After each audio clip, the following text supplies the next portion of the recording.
ఒక 16 ఏళ్ల బాలిక శాపమే ఇవాళ ఇరాన్‌కి ఇటువంటి పరిస్థితిని తెచ్చిపెట్టింది అని చెప్పేసి ప్రపంచవ్యాప్తంగా చర్చించుకుంటున్నారు. ఈవెన్ ఇండియాలో కూడా చాలా పత్రికల్లో రాయడం జరిగింది. మరి ఇప్పుడు అసలు ఎవరా 16 ఏళ్ల అమ్మాయి? ఆమె ఏం చేసింది? ఆమెకు అసలు ఇరాన్ ఏం చేసింది? ఎందుకు ఇరాన్‌కి ఇటువంటి పరిస్థితి రావడానికి కూడా 16 ఏళ్ల అమ్మాయే కారణం అంటూ చర్చిస్తున్నారు. అండ్ అసలు ఇరాన్‌లో అమ్మాయిల పరిస్థితి అసలు సరిగ్గా ఉండదని కూడా చెప్తున్నారు. అసలు ఎలాంటి పరిస్థితులు వాళ్ళు ఫేస్ చేస్తున్నారు? మరి దీని ఎంటైర్‌గా మీరేం చెప్తారు సార్ దీని గురించి? ఇప్పుడు ఒక వార్త 2 రోజుల నుంచి ఇండియన్ మీడియా విపరీతంగా హైలైట్ చేస్తుంది. అదేంటంటే ఒక 16 ఏళ్లకి బాలిక శాపమే ఇరాన్కి తగిలింది. అందువల్లనే ఇరాన్కి గడ్డు పరిస్థితి ఏర్పడింది. ఆ ఆ పాపని అతి దారుణంగా ఇరాన్ చంపింది. సో దానివల్ల ఆ పాప శపించింది చనిపోయేటప్పుడు ఈ దేశం నాశనం అయిపోవాలని చెప్పించింది. ఆ శాపమే తగిలింది అనేది ఇప్పుడు వార్త. మామూలుగా మనకి ఇండియాలో ఇటువంటి నమ్మకాలు ఎక్కువ ఉంటాయి. భారతం ద్రౌపది శాపం వల్ల భారతం జరిగిందని, రామాయణంలో సీతని రావణాసుడి కష్టాలు పెట్టడం వల్లే జరిగిందని, ఇలాగా మనకి ఎప్పటి నుంచో కూడా ఉన్నాయన్నమాట. అంటే ఒక స్త్రీలను హింసిస్తే ఆ దేశం గాని ఆ మనిషి గాని బాగుపడరు అన్న ఒక ఇది మనకి ఏర్పరిచారు.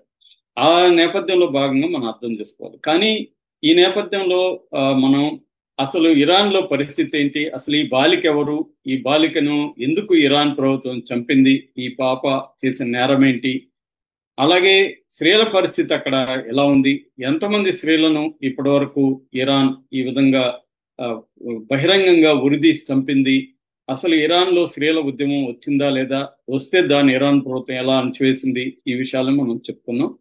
ఈ బాలిక పూర్తి పేరు అతేపా రజాబీ షా హలేహా.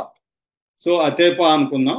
సో అతేపా అనే ఒక 16 ఏళ్ల బాలిక 1988లో నెకా అనే ఒక స్మాల్ టౌన్ లో పుట్టింది. ఈ నెకా మజందరం అనే ఒక ప్రావిన్స్ లో ఉంటది. ఈ బాలిక పుట్టినాక తల్లి ఈ పాప చిన్నప్పుడే తల్లి చనిపోయింది. తండ్రి ఒక డ్రగ్ అడిక్ట్. వాడు ఈ అమ్మాయిని వదిలేశాడు, పట్టించుకోలేదు. దాంతో చుట్టుపక్కల ఉన్న మగవాళ్ళు ఈ అమ్మాయిని 13 ఏళ్ల నుంచే సెక్సువల్ గా ఎక్స్ప్లాయిట్ చేయడం మొదలుపెట్టారు. సో అలాగా ఈ బాలిక ఏమైందంటే మెల్లమెల్లగా ప్రాస్టిట్యూట్ లాగా మారిపోయింది. సో ఇరాన్ లో ఒక చట్టం ఉంటది, ఇస్లామిక్ షరియా లా అంటారు దాన్ని. ఈ షరియా లాలో క్రైమ్స్ అగైన్స్ చాస్టిటీ అంటే శీలానికి వ్యతిరేకమైన చట్టం ఒకటి ఉందన్నమాట. ఆ చట్టం ప్రకారం ఏంటంటే ఎవరైనా మ్యారేజ్ కాకుండా అవుట్ ఆఫ్ ద మ్యారేజ్ సంబంధాలు పెట్టుకున్నా, సెక్సువల్ సంబంధాలు లేదు, వ్యభిచారం చేసినా అది మరణ శిక్షకు సమానమైన నేరం అన్నమాట ఆ దేశంలో. సో ఆ చట్టం ప్రకారం ఈ అమ్మాయిని అక్కడ మోరల్ పోలీస్ డిపార్ట్మెంట్ కూడా ఉంటది అనమాట సపరేట్ గా. ఈ మోరల్ పోలీస్ డిపార్ట్మెంట్ ఈ పాపని అరెస్ట్ చేశారు. అరెస్ట్ చేసి 2004లో అనమాట జరిగింది. అంటే దాదాపు 21 సంవత్సరాలు అయినాయి. అప్పుడు అరెస్ట్ చేసి జైల్లో పెట్టారు.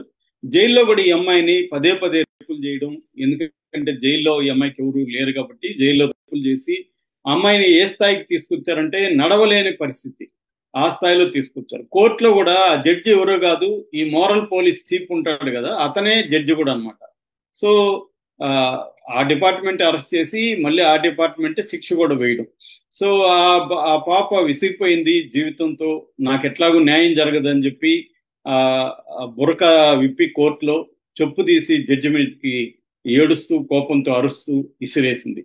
అది ఇంకా కోపం తెప్పించింది జడ్జికి. ఏ స్థాయి కోపం తెప్పించిందంటే ఆ పాపని తనే స్వయంగా ఉరిని కూడా పబ్లిక్ ప్లేస్ లో, ఆ నెకా అనే స్మాల్ టౌన్ లో పట్టపగలు అందరూ వందలాది మంది జనం గుంపుడు చూస్తుంటే ఈ పాపని ఉరికమ్మ ఎక్కించి ఆ ఉరిని స్వయంగా ఈ జడ్జే వేశాంట. ఎందుకంటే నా మీదకి చొప్పిస్తావా అన్నంత కసితో. మామూలుగా అయితే వేరే వాళ్ళు చేసే పని అతనే చేశాడు అని చెప్తారు.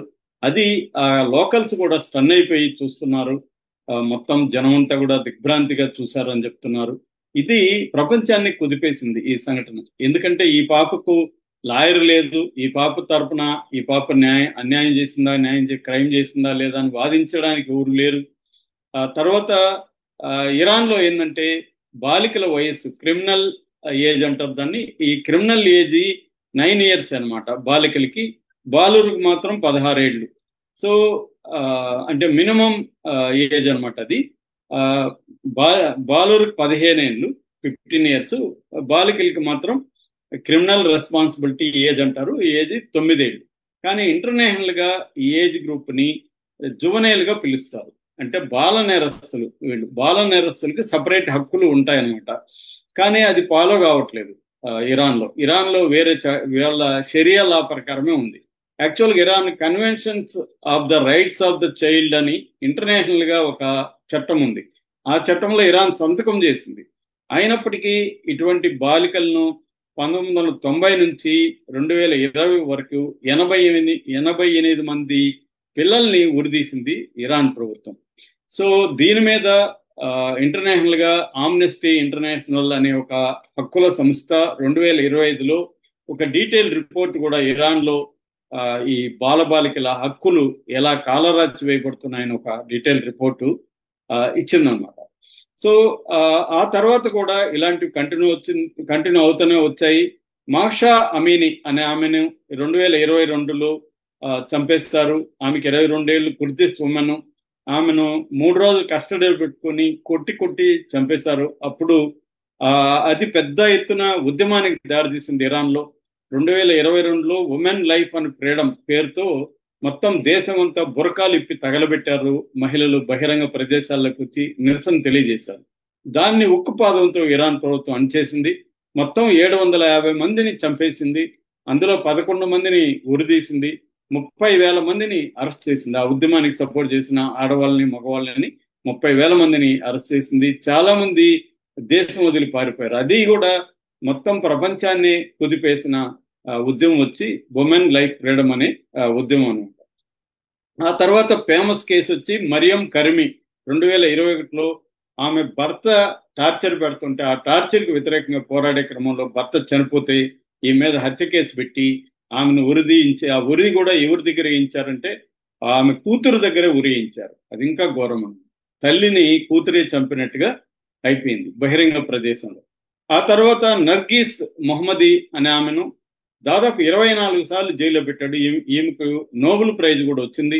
ఇప్పటికి కూడా ఈమెను అప్పుడప్పుడు అరెస్టులు చేసి లాస్ట్ ఇయర్ కూడా అరెస్ట్ చేసి జైల్లో పెడతా ఉన్నారు అన్నమాట. ఆమె కూడా నిన్న కూడా యుద్ధానికి వ్యతిరేకంగా పిలిపిస్తూ ఒక వీడియో కూడా ఈమె చేసింది. ఇలాగా ఇరాన్ లో ఏంటంటే ఉరి శిక్షలు కూడా చాలా ఎక్కువ అనమాట. 2024లో 862 మందిని ఉరేసింది ఇరాన్ ప్రభుత్వం. అందులో 31 మంది మహిళలు ఉన్నారు. అంటే ప్రపంచంలోనే ఏ దేశము ఇంతమందిని ఒక సంవత్సరంలో ఉరేయలేదు. అది ఇరాన్ చేస్తుంది. సో ఇరాన్ లో ఈ స్థాయిలో స్త్రీల మీద అణచివేత, స్త్రీలను చంపడం ఉంది. అసలు స్త్రీ చేశారంటే కూడా సాక్ష్యం చెప్పాలంటే మళ్ళీ 4 మగవాళ్ళు సాక్ష్యం చెప్పాలంట వాళ్ళ చట్టం ప్రకారం. అప్పుడే ఆ స్త్రీ గురైనట్టుగా కోర్టు నమ్ముతుంది అనమాట. అంటే ఒక ఘోరమైన అనాగరికమైన చట్టాలు, అనాగరికమైన పద్ధతులు ఇరాన్ లో ఉన్నాయి. అందుకనే ఇరాన్ ఈ రకంగా నాశనం కావడానికి వాళ్ళ దేశంలో స్త్రీ శిప్పిస్తా ఉంది అని ఈ అమ్మాయి కథనాన్ని, ఈ అతేహ కథనాన్ని బయటికి తీసుకొచ్చి ప్రచారం చేస్తున్నారు. శాపం ఉందా లేదా పక్కన పెడితే ఈ స్థాయిలో స్త్రీలని హింసించడం మాత్రం ఇరాన్ ప్రభుత్వం ఘోర కృత్యం అని చెప్పాలి. దీన్ని ప్రపంచవ్యాప్తంగా అన్ని రకాల హక్కుల సంఘాలు కూడా ఖండిస్తున్నాయి. ఆమ్నెస్టీ ఇంటర్నేషనల్ కావచ్చు, హ్యూమన్ రైట్స్ వాచ్ కావచ్చు, centre for human rights in Iran అనే సంస్థ, అట్లాగే ఇరాన్ హ్యూమన్ రైట్స్ అనే ఇంకొక సంస్థ, ఇలాంటి సంస్థలు అన్ని కూడా దీన్ని వ్యతిరేకిస్తూ పోరాడుతున్నారు. కానీ దాన్ని ఉక్కుపాదం